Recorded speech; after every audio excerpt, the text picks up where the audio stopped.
Hello friend, HTML सीखने की series का ये पार्ट 3 है और आज के इस लेक्चर में हम HTML के आगे के टैग सीखेंगे। और यदि अभी तक आपने मेरे इस सीरीज के पिछले 2 वीडियो हैं उन्हें नहीं देखा है तो पहले उन्हें देख लीजिए ताकि आपको आगे के लेक्चर समझने में कोई प्रॉब्लम ना आए।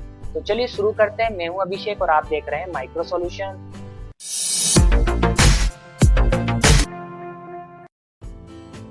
फ्रेंड, हम आज मार्क्यू टैग सीखेंगे। मार्क्यू टैग एक बहुत ही यूजफुल टैग है। यदि आप किसी टेक्स्ट को ब्राउजर पर स्क्रॉल करता हुआ दिखाना चाहते हैं तो आप मार्क्यू टैग का यूज कर सकते हैं। तो देखिए किस तरह से ब्राउजर पर इफेक्ट करेगा, मैं आपको इसका प्रैक्टिकल बता देता हूं। देखिए फ्रेंड्स, मैंने HTML की जो स्क्रिप्ट है मेरी वो से खोल लिया है और यहाँ पर मार्क्यू टैग लगाया हुआ है। मार्क्यू टैग बॉडी टैग के अंदर ही लगेगा। आपको केवल क्या लिखना है, मार्क्यू। उसके बाद देखिए ये जो यहाँ पर लिखा हुआ है ना, बिहेवियर इक्वल टू अल्टरनेट, ये तो मार्क्यू टैग का एट्रीब्यूट है। इसे आप नहीं लगाते हैं तो देखिए क्या होगा। फिलहाल मैं इसे हटा देता हूँ और फिर मैं आपको बाद में इसे लगा कर दिखाऊंगा, ठीक है। तो देखिए अभी मैंने क्या करा है, मार्क्यू टैग स्टार्ट करा है और उसके बाद जिस टेक्स्ट को मुझे स्क्रॉल करता हुआ दिखाना है वो टेक्स्ट मुझे कहाँ लिखना है, मार्क्यू टैग को क्लोज करने तक। मैंने लिखा हुआ है वेलकम टू माइक्रो सॉल्यूशन। अब ये जो टेक्स्ट है, ये टेक्स्ट आपको वेब ब्राउजर पर स्क्रॉल करता हुआ दिखाई देगा। तो देखिए मैं क्या कर रहा हूँ, इस फाइल को अब सेव कर देता हूँ, ठीक है। इस फाइल को मैंने कंट्रोल के साथ एस प्रेस कर सेव कर दिया है और अब चलते हैं वेब ब्राउजर पर। देखिए मैं ब्राउजर पर आ चुका हूं और आपको देखिए दिखाई दे रहा है कि जो माइक्रो सॉल्यूशन मैंने लिखा था वो स्क्रॉल करता हुआ आपको यहाँ पर नजर आ रहा है। अब ये जो वेलकम टू माइक्रो सॉल्यूशन लिखा हुआ है स्क्रॉल करता हुआ स्क्रीन पर जा रहा है। जब ये यहाँ तक पहुंचेगा तो ये फिर से यहाँ से वापस आ जाएगा इस कोने से। देखिएगा अभी, देखिए फिर से वापस आ चुका है। और यदि आप चाहते हैं कि ये स्क्रॉल ना करे, ये टकराकर इस कोने पर जाए और टकराकर वापस आ जाए, तो इसके लिए आपको एक एट्रीब्यूट यूज करना पड़ेगा और वो एट्रीब्यूट है बिहेवियर इक्वल टू अल्टरनेट। तो चलिए मैं आपको वो एट्रीब्यूट लगाकर दिखाता हूँ। देखिए फ्रेंड, अब मैं एट्रीब्यूट अप्लाई कर रहा हूँ और यहाँ पर मैं टाइप कर रहा हूँ बिहेवियर इक्वल टू अल्टरनेट। मैंने लिख दिया है बिहेवियर इक्वल टू अल्टरनेट, ठीक है।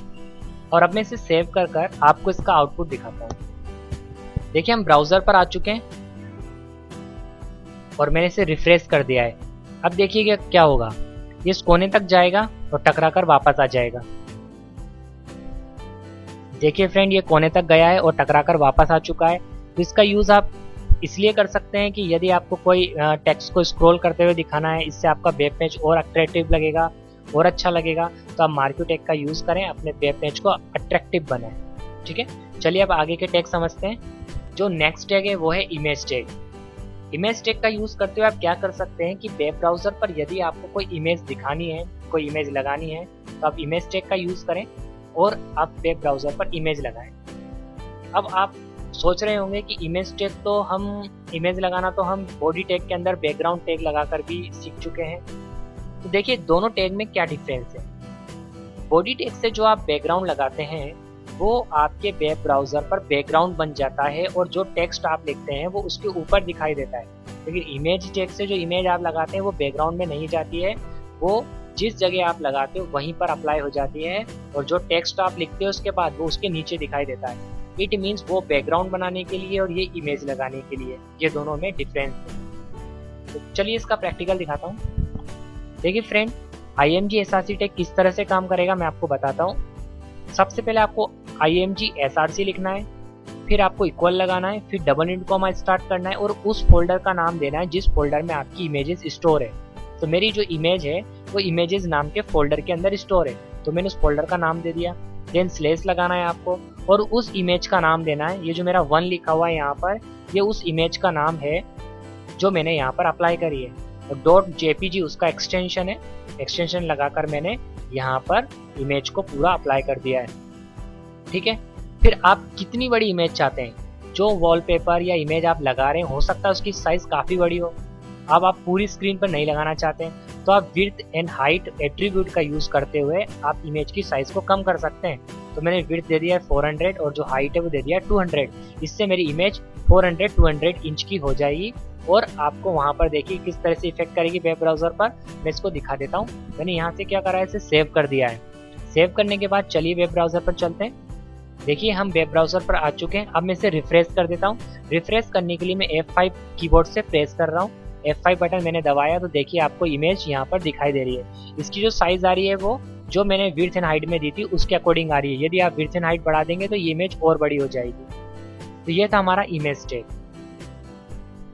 चलिए अब आगे के टैग सीखते हैं। देखिए फ्रेंड, जो नेक्स्ट टैग है वो है टेबल टैग। टेबल टैग एक बहुत ही इंपॉर्टेंट टैग है HTML में। यदि आप डाटा को टेबल फॉर्मेट में अरेंज करके रखना चाहते हो तो आप टेबल टैग का यूज कर सकते हो, और टेबल टैग से आप टेम्पलेट भी तैयार कर सकते हो। तो चलिए मैं आपको इसको प्रैक्टिकली दिखाता हूँ। देखिए फ्रेंड, हम स्क्रिप्ट वाले पार्ट में आ चुके हैं और यहाँ से मैं जो मैंने अभी इमेज टैग लगाया था इसको हटा देता हूँ और मैंने यहाँ से इसे डिलीट कर दिया। ठीक है, अब मैं अपना टेबल टैग आपको लगा कर दिखाता हूँ। देखिए फ्रेंड, मैंने टेबल टैग यहाँ पर अप्लाई कर दिया है। देखिए यहाँ आपको दिखाई दे रहा है मार्क्यू के बाद टेबल बॉर्डर इक्वल टू 1। मैंने यहाँ पर टेबल टैग लगा दिया है कंप्लीट। अब मैं इसको आपको कंपेयर करके दिखाता हूँ कि ये इससे कैसी टेबल बनकर ब्राउजर पर दिखाई दे रही है, और फिर मैं उसे आपको इसके साथ कंपेयर करूंगा। ठीक है, तो चलिए पहले इसे सेव कर देते हैं। अब इसे वेब ब्राउजर पर जाकर देखते हैं। ये ब्राउजर पर आ चुका हूँ और मैं इसे रिफ्रेश कर देता हूँ। देखिए टेबल बनकर तैयार हो चुकी है। देखिए फ्रेंड, अब मैं आपको कंपेयर कर दिखा रहा हूँ कि टेबल टैग ने किस तरह से काम किया है और ये टेबल किस तरह से बनी है। तो आप सबसे पहले तो ये समझिए, यहाँ पर आपको जो टेबल बनी हुई दिखाई दे रही है इसे ध्यान दीजिए कि टेबल में कितने रो और कितने कॉलम है। रो एंड कॉलम तो आप समझते होंगे कि रो जो इस तरह से होती हैं वो रोज होती हैं, जैसे ये 1, ये 2, ये 3, 3 रो है मेरे पास। और जो ऊपर से नीचे की ओर होते हैं कॉलम होते हैं। तो मेरे पास 1, 2, 3, 4 कॉलम है, यानी 3 रो और 4 कॉलम वाली ये टेबल है। तो सबसे पहले आप अगर टेबल बनाना चाहते हैं तो टैग लगाइए टेबल। टेबल टैग लगाने के बाद आप लिखिए बॉर्डर इक्वल टू 1, जिससे बॉर्डर आएगी। यदि आप बॉर्डर इक्वल टू 1 नहीं लिखेंगे तो ये टेबल में बॉर्डर नहीं आएगी। उसके बाद देखिए टेबल के अंदर एक टैग चालू होता है जिसका नाम है TR। TR टैग क्या करता है, ये एक रो बनाता है, इसका नाम है टेबल रो। तो मेरे को ये फर्स्ट रो जो दिखाई दे रही है, आपको एक फर्स्ट रो चाहिए थी। यदि मैंने टेबल बनाना स्टार्ट किया है तो ये फर्स्ट रो मुझे चाहिए, तो मैंने TR टैग लगा दिया, जिससे क्या हुआ, फर्स्ट रो बन गई।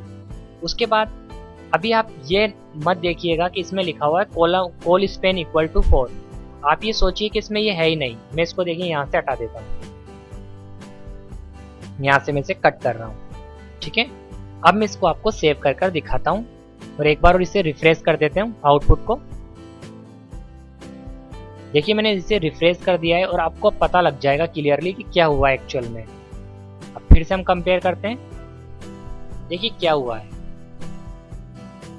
टेबल रो जो टैग मैंने चालू करा था इससे फर्स्ट रो बनी है, और इस रो के अंदर फिर एक टैग लगाया है मैंने जिसका नाम है TH, टेबल हेडिंग। यदि आप कुछ हेडिंग बनाना चाहते हैं, जो टेबल के मेन कंटेंट है, जो मेन हेडिंग है, उन्हें आपको टेबल हेडिंग टैग के अंदर लिखना है। तो मैंने TH टैग चालू करा और उसके अंदर क्या लिखा हुआ है, स्टूडेंट डिटेल्स, और TH टैग को मैंने यहाँ पर क्लोज कर दिया क्योंकि मुझे केवल एक ही टॉपिक चाहिए था और वो मैंने यहाँ पर लिख दिया है। तो हुआ क्या है, टेबल बनी है, उसके अंदर एक मैंने सबसे पहले रो बनाई है और उस रो के अंदर ये हेडिंग लिख दी है। तो TH के अंदर जो हेडिंग लिखते हैं वो इसके अंदर कुछ ऐसा इफेक्ट करेगी। उसके बाद ये रो देखिए, इस रो का काम भी खत्म हो गया क्योंकि इस रो के अंदर मैंने एक हेडिंग डालनी थी और वो हेडिंग मैंने स्टूडेंट डिटेल लिख चुका हूँ। ठीक है, अब मैंने यहाँ पर TR टैग को क्लोज कर दिया। टेबल हेडिंग के बाद TR टैग यहाँ पर क्लोज हो चुका है। TH यहाँ क्लोज हो ही चुका था क्योंकि मैंने स्टूडेंट डिटेल जो लिखने वाला काम किया था वो TH टैग के अंदर किया था। तो TH टैग का काम भी यहाँ खत्म हो गया, मैंने इसे क्लोज कर दिया। और उसके बाद जो TR टैग है उसका काम भी खत्म हो गया, मैंने यहाँ पर क्लोज कर दिया।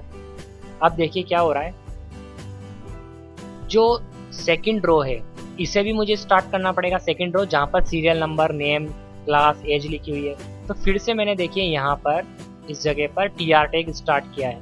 ठीक है, इस TR टैग से क्या हुआ, सेकंड रो बन गई है। ठीक है, अब उसके अंदर मुझे कौन कौन सी हेडिंग चाहिए थे, सीरियल नंबर, नेम, क्लास और एज। तो मैंने TH टैग स्टार्ट करा, उसके अंदर फर्स्ट जो मुझे चाहिए था वो था सीरियल नंबर, वो लिख दिया और TH टैग को यहाँ पर क्लोज कर दिया। फिर मुझे क्या चाहिए था,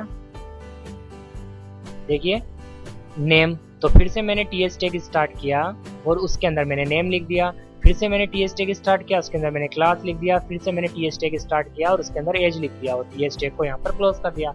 अब देखिए मेरा सेकंड रो का काम खत्म हो चुका है, तो सेकंड रो मैंने यहाँ पर क्लोज कर दी, जहाँ लिखा हुआ है ये देखिए जहाँ पर मेरा एक कर्सर है ये मैंने यहाँ पर से जो मेरा सेकंड रो है उसको मैंने यहाँ पर क्लोज कर दिया है। अब देखिए थर्ड रो स्टार्ट करनी है, तो थर्ड रो स्टार्ट करने के लिए फिर से मैंने TR टैग लगाया है यहाँ पर, इससे थर्ड रो बन गई है। अब मुझे हेडिंग नहीं बनानी, अब मुझे डाटा एंटर करना है, यानी डाटा लिखना है इसके अंदर। तो उसके लिए जो टैग है वो है TD। आप TH भी लगा सकते हैं, यदि आप TD की जगह TH लगाते तो वो भी सब ऐसे बोल्ड हो जाते और वो भी हेडिंग बन जाता। पर अगर मैंने TD टैग लगाया तो इसका मतलब वो ये समझेगा कि इस बार जो आप एंटर करना चाहते हो वो डाटा है। तो TR के अंदर जो थर्ड वाली रो है उसमें मैंने फर्स्ट जो लिखा वो TD लिखा है, उसके अंदर फर्स्ट डाटा एंटर करना था वो था 1, और फिर मैंने TD को क्लोज कर दिया, इससे देखिए 1 आ चुका है। फिर मैंने सेकंड TD स्टार्ट करा और TD के अंदर मैंने रोहन लिख दिया तो वो नेम में आ चुका है। और फिर मैंने थर्ड TD स्टार्ट करा और इसके अंदर 10th लिख दिया, वो क्लास में आ चुका है। और मैंने जो फोर्थ TD स्टार्ट करा उसके अंदर मैंने 16 लिख दिया, वो एज में आ चुका है। फिर मेरे सारे TD का काम खत्म हो गया था, तो मैं इसको हाथों हाथ क्लोज भी करता हुआ चल रहा था, मैंने क्लोज कर दिया। अब देखिए थर्ड रो जो यहाँ पर मैंने बनाई थी उसका काम भी खत्म हो चुका है थर्ड रो का, तो मैंने थर्ड रो को भी यहाँ पर क्लोज कर दिया है, TR को क्लोज कर दिया है। और अब पूरी टेबल का काम खत्म हो चुका है, टेबल भी बन चुकी है, मैंने टेबल टैग को यहाँ पर क्लोज कर दिया।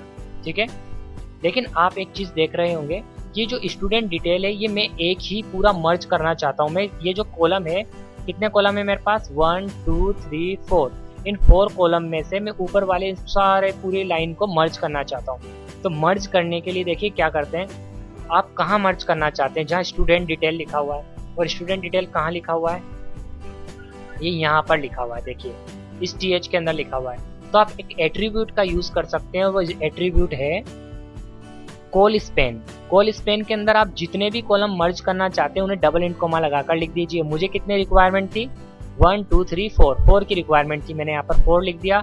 और अब मैं इसे सेव कर आपको आउटपुट दिखाता हूँ। तो देखिएगा 4 कॉलम मर्ज हो गए और स्टूडेंट डिटेल जो है वो सेंटर में आ चुका है। देखिए रिफ्रेश करता हूँ मैं, और देखिए इस बार टेबल बिल्कुल सही हो चुकी है, स्टूडेंट डिटेल बीच में आ चुका है। तो कॉल स्पेन कर आप क्या कर सकते हैं, कॉलम को मर्ज कर सकते हैं। ऐसे ही आप रो स्पेन लगाकर ROWSPAN लगाकर आप क्या कर सकते हैं, रो को मर्ज कर सकते हैं। ठीक है, तो ये था हमारा टेबल टैग, ये बहुत ही इंपॉर्टेंट टैग है, इसके बारे में हम आगे और जानेंगे। देखिए फ्रेंड, अब मैं आपको टेबल टैग के अंदर कुछ एट्रीब्यूट लगाकर दिखाता हूँ। देखिए फ्रेंड, हम टेबल टैग में आ चुके हैं और अब मैं आपको टेबल टैग में एट्रीब्यूट लगाना बताऊंगा।